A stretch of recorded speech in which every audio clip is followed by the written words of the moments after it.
بنو امیہ کا سب سے حسین بادشاہ سلیمان بن عبد الملک، سب سے حسین، 42 سال کی عمر، جوانی، اس کی میت کو قبر کے قریب کیا گیا تو ہلنے لگا تو اس کے بیٹوں نے کہا ہمارے ابا زندہ ہیں، وہ سکتہ ہو گیا ہے، زندہ ہیں۔ عمر بن عبدالعزیز رضی اللہ رحمت اللہ علیہ فرمانے لگے ارے بھتیجو زندہ نہیں ہے، قبر کا عذاب جلدی شروع ہو گیا ہے، بل عجل اللہ بالعقوبہ، چھپاؤ، جلدی چھپاؤ۔ عمر بن عبدالعزیز جس تخت پر بیٹھے اس پر سلیمان تھا، اس پر ولید تھا، اس پر عبد الملک تھا، ان تینوں نے اپنے من کو راضی کیا، عمر بن عبدالعزیز نے اپنے رب کو راضی کیا۔ جب عمر بن عبدالعزیز کا وقت آیا مرنے کا تو انہوں نے بلایا رجا بن حیوہ سے، فرمایا کہ میں نے عبد الملک بن مروان چاچا بھی تھے، سسر بھی تھے، ان کی بیٹی فاطمہ سے شادی ہوئی تھی، میں نے اس کو قبر میں اتارا، کفن کی گرہ کھول کے دیکھا تو اس کا چہرہ قبلے سے ہٹ چکا تھا، رنگ کالا سیاہ پڑ چکا تھا۔ عبد الملک بن مروان گورا چٹا تھا، یہ جگہ سرخ تھی، کالا۔ پھر میں نے ولید کو قبر میں اتارا، اس کا بیٹا 10 سال حکومت کی، اس نے 21 سال حکومت کی، اس نے 10 سال کی، ولید بن عبد الملک۔ میں نے اس کے کفن کی گرہ کو کھول کے دیکھا تو اس کا رنگ سیاہ ہو چکا تھا اور قبلہ کی طرف سے چہرہ پھر چکا تھا۔ پھر اس سلیمان کا واقعہ تو ابھی سنایا، پھر اس سلیمان کو قبر میں اتارا اور اس کے کفن کی گرہ کو کھول کے دیکھا تو اس کا چہرہ قبلے سے ہٹ چکا تھا۔ اب میں جا رہا ہوں، مجھے دیکھنا۔ پہلے تینوں نے حکومت کی پوجا کی اور عمر بن عبدالعزیز نے اپنے اللہ کی پوجا کی۔ انہوں نے ایک بڑا عجیب خطبہ دیا جب خلیفہ بنے، اے لوگو، بچپن میں شعر و شاعری کا شوق تھا تو میں شاعر بنا، تھوڑا سا اٹھان ہوئی تو علم کا شوق لگا، میں نے علم حاصل کیا، جوان ہوا تو فاطمہ بنت عبد الملک سے عشق ہوا، میں نے اس سے شادی کی، اب اللہ نے مجھے حکومت دے دی ہے، اب تم دیکھو کہ میں اس سے اپنے اللہ کو راضی کروں گا۔ ہمارے حکمران تو ووٹ سے آتے ہیں اور چلے جاتے ہیں 4-5 سال کے بعد، ان کی وراثت میں حکومت آ رہی ہے اور 3 بر اعظم پر حکومت ہے، اور ایسا دھوب دبدبہ ہے بنو امیہ کا، کوئی ان کے سامنے سر نہیں اٹھا سکتا۔ 3 بر اعظم میں زکوٰۃ لینے والا کوئی نہ بچا، 3 بر اعظم میں سوال کرنے والا کوئی نہ بچا، 3 بر اعظم میں ظالم کوئی نہ بچا، 3 بر اعظم میں مظلوم کوئی نہ بچا۔ لیکن خود کیسا رہا؟ گھر آئے، فاطمہ بڑے اچھے دن گزرے ہیں، اب امتحان ہے، میں تیرا حق نہیں ادا کر سکوں گا، طلاق لینی ہے میں حاضر ہوں، ساتھ دینا ہے تو میرے اپنے حق معاف کرو، اپنے حق معاف کرو۔ فاطمہ جیسی عورت انسانی تاریخ میں کوئی نہیں آئی، سیاسی لحاظ سے، سیاسی۔ دادا مروان بادشاہ، باپ عبد الملک بادشاہ، بھائی ولید بادشاہ، دوسرا بھائی سلیمان بادشاہ، تیسرا بھائی ہشام بادشاہ، چوتھا بھائی بادشاہ اور اپنا خامند بادشاہ، 7 نسبتوں سے یہ عورت شہزادی ہے۔ کائنات انسانی تاریخ میں اتنی بڑی عورت کوئی نہیں آئی، سیاسی۔ فاطمہ کہنے لگیں عمر، میں نے سکھ کے دن تیرے ساتھ گزارے ہیں، دکھ میں تجھے چھوڑ کے نہیں جاؤں گی، جاؤ میں نے اپنے سارے حق معاف کی۔ پھر حضرت عمر بن عبدالعزیز کی راتیں اور دن کیسے گزرے؟ مسلح پہ بیٹھتے اور روتے وہیں سو جاتے اور روتے وہیں سے اٹھتے، پر 3 بر اعظم میں ظالم کوئی نہ بچا، مظلوم کوئی نہ بچا، زکوٰۃ لینے والا کوئی نہ بچا، اپنی حکومت کو اللہ کی رضا کے لیے استعمال کیا۔ کیسے استعمال کیا؟ سارے مال فاطمہ کا سارا زیور بیت المال میں ڈال دیا، تنخواہ پہ آ گئے، عید کا موقع آیا، بچوں نے ماں سے کہا ہمیں کپڑے لے کر دو، عید آ رہی ہے، ہر آدمی اپنے بچوں کے لیے کپڑے لے رہا ہے، ہمارے بچے بھی کہہ رہے ہیں کپڑے لیں، جاؤ بھائی لو۔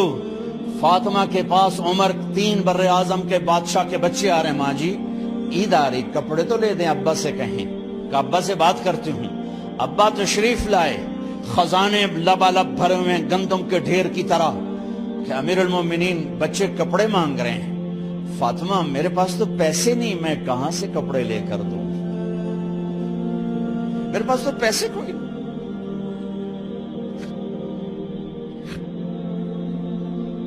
حضرت فاطمہ نے کہا پھر بچوں کا کیا کروں؟ کہا پھر مجھے بھی نہیں پتا کیا کروں۔ اس کے پہلے 3 حکمرانوں نے لوٹ مار کے بازار گرم کیے، ظلم و ستم کے پہاڑ توڑے، اور آج اسی خزانے پہ ایک شخص بیٹھا ہے جو اللہ کو راضی کرنے کے جھنڈے گاڑ رہا ہے۔ تو فاطمہ نے کہا آپ ایسا کریں، اگلے مہینے کی تنخواہ ایڈوانس لے لیں، اس سے میں اپنے بچوں کو کپڑے لے دیتی ہوں، اور گھر کا خرچہ میں مزدوری کر کے گھر کی روٹی چلا لوں گی۔ ارے اپنی تاریخ پڑھو، صرف ڈرامے نہ دیکھتے رہ جاؤ، صرف گانے نہ سنتے رہ جاؤ، اور بھی دکھ ہیں زمانے میں محبت کے سوا۔ انہوں نے اپنے بلایا وزیر خزانہ مزاحم، اپنا ہی غلام، ہاں بھائی مزاحم ہمیں بچوں کے کپڑے چاہیے، تو اگلے مہینے کی تنخواہ ایڈوانس مل جائے۔ وہ کہنے لگے امیر المومنین آپ مجھے لکھ کر دے دیں کہ آپ 1 مہینہ زندہ رہیں گے، میں آپ کو تنخواہ دے دیتا ہوں۔ عمر بن عبدالعزیز سر جھکایا، اٹھے، گھر گئے، فاطمہ میرے بچوں سے کہہ دو کہ تمہارا باپ کپڑے لے کے نہیں دے سکتا۔ اپنی تاریخ تو دیکھو۔ عید کا دن آ گیا، خلیفہ وقت عید کی نماز پڑھاتے تھے، نمازیں بھی خلیفہ وقت پڑھاتے تھے۔ بنو امیہ کا خاندان ملنے کے لیے آ رہا ہے، سارے سرداروں کے بیٹے اعلیٰ پوشاک، اعلیٰ لباس ملنے آ رہے ہیں۔ تھوڑے دیر بعد دیکھا تو بچے بھی ملنے آ رہے ہیں، امیر المومنین کی حیثیت سے بچے باپ کو ملنے آ رہے ہیں، اور ان کے جسموں پر پرانا لباس ہے۔ حضرت عمر انہیں دیکھ کر ادھر اپنے سرداروں کے بچے دیکھے تو زرق برق پوشاکیں، اپنے بچوں کو دیکھا۔ ارے اس باپ سے پوچھو جو سب کچھ کر سکتا ہو اور پھر مٹھی بند کر لے کہ نہیں میں نے حرام کی طرف نہیں جانا۔ بچوں کو دیکھا تو آنکھیں ڈب ڈبا گئیں، آنکھوں میں آنسو آ گئے۔ فرمایا میرے بچوں آج تمہیں اپنے باپ سے گلہ تو ہوگا کہ آج ہمارے باپ نے کپڑے ہی نہ لے کے دیے۔ ان کے ایک بیٹے ہیں عبد الملک، ان سے بھی 4 ہاتھ آگے تھے، ان سے پہلے ہی فوت ہو گئے تھے۔ کہنے لگے ابا جان آپ کو مبارک، آج ہمارا سر بلند ہے، ہم شرمندہ نہیں ہیں، آپ کو مبارک ہو، آپ نے قومی خزانے میں بددیانتی نہیں کی ہے، ہم شرمندہ نہیں ہیں، انسانوں کو کپڑوں پہ نہیں تولا جاتا۔ آج کا میرا دیس کا مالدار اتنا فقیر ہو گیا ہے، اتنا چھوٹا ہو گیا ہے کہ وہ اپنا تعارف کروانے کے لیے 50 لاکھ کی گھڑی لیتا ہے، 6 لاکھ کا جوتا لیتا ہے۔ آج کی بیگم اتنی چھوٹی ہو گئی ہے کہ اپنے قد کو بڑا کرنے کے لیے وہ 10 لاکھ کا ہینڈ بیگ لیتی ہے کہ دیکھو میرا بیگ 10 لاکھ کا ہے۔ ارے میری بہن تو 10 ٹکے کی بھی نہیں رہی اگر تو نے بیگ سے اپنے آپ کو بڑا بنایا۔ او میرے دوست تو 2 ٹکے کا نہیں ہے اگر تو 10 لاکھ کے جوتے اور 50 لاکھ کی گھڑی سے اگر تو بڑا بننا چاہتا ہے۔ ارے اس دھوکے سے نکلو۔ برینڈڈ کہاں جا رہے ہو؟ جب تم اپنی ذات میں بے قیمت ہو تو رب ذوالجلال کی قسم تمہاری گھڑیاں، تمہارے بیگ، تمہاری گاڑیاں، تمہارے بنگلے تمہاری عزت کو بڑھا نہیں سکتے۔ ابا جان آج ہم خوشی سے بلند ہیں کہ ہمارے باپ نے بددیانتی نہیں کی۔ گھر میں تشریف لائے، کہنے لگے فاطمہ کچھ پیسے ہیں، میرا انگور کھانے کو جی چاہ۔ بس فاطمہ رونے لگی، فرمایا امیر المومنین خزانہ تو بھرا پڑا ہے، 1 درم کا بھی تیرا حق نہیں ہے کہ تو 1 درم لے کے انگور خرید لے۔ تو تھوڑا پٹھے، فاطمہ میں جہنم نہیں برداشت کر سکتا۔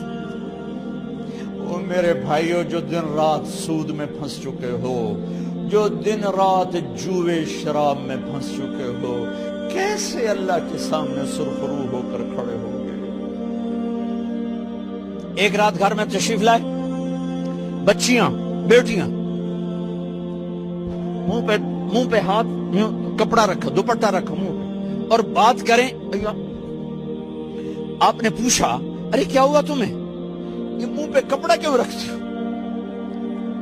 تو خاموش ہو گئی، لیکن گھر کی خادمہ رو پڑی، کہا امیر المومنین آج آپ کی بیٹیوں نے کچا پیاز توڑ کے اس سے روٹی کھائی، سالن کھائی، اور میرے آج کا تاجر کہتا ہے جھوٹ نہ بولوں تو کاروبار کیسے، میرا افسر کہتا ہے رشوت نہ لوں تو گزارا کیسے کروں۔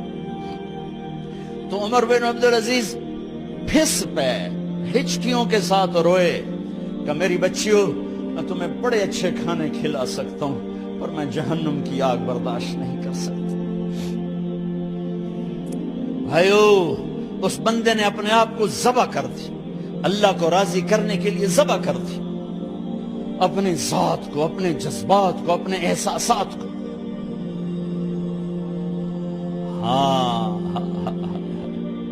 اب اللہ نے صلہ کیا دیا، جب انتقال ہونے لگا تو بلایا رجا کو، جو میں بات پہلے چھوڑ کے ادھر ان کی تھوڑی سیرت بتائی کہ رجا اب میں مرنے لگا ہوں، عبد الملک کالا ہو گیا تھا، ولید کالا ہو گیا تھا، سلیمان کالا ہو گیا تھا۔ یہ کیوں کالے ہوئے تھے؟ یہ بے نمازی نہیں تھے، بدکاری نہیں کرتے تھے، کسی کی طرف ان کی میلی آنکھ نہیں اٹھی کبھی، یہ ظالم تھے، ظالم، انسانوں کا خون پیا، مال میں خیانت کی، اس پر اللہ نے چہرے پھیر دیے۔ آج عمر بن عبدالعزیز جا رہا ہے، کہ دیکھو میں جا رہا ہوں، مجھے دیکھو میرے ساتھ کیا ہوتا ہے۔ ان کا انتقال ہوا، ان کی میت قبر کے کنارے رکھی گئی، اور اب نیچے اتارنا ہے۔ سلیمان کی میت کو اتارنے لگے تو ہلنے لگا، اور عذاب قبر پہلے شروع ہو گیا۔ عمر کی میت کو جب قبر کے قریب کیا گیا، ایسے ہوا کا جھونکا آیا،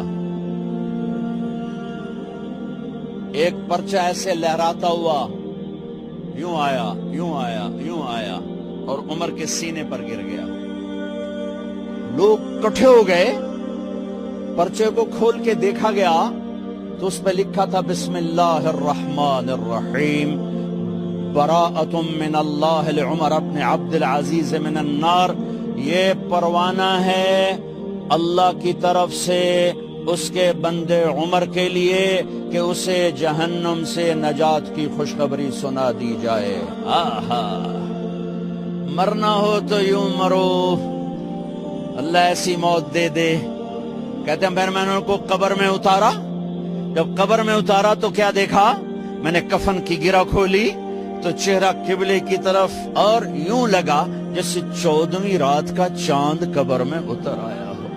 اور آخری بات کرتا ہوں، میرے بھائیوں بہنوں، اپنے اللہ سے صلح کر لو، اپنے اللہ سے صلح کر لو۔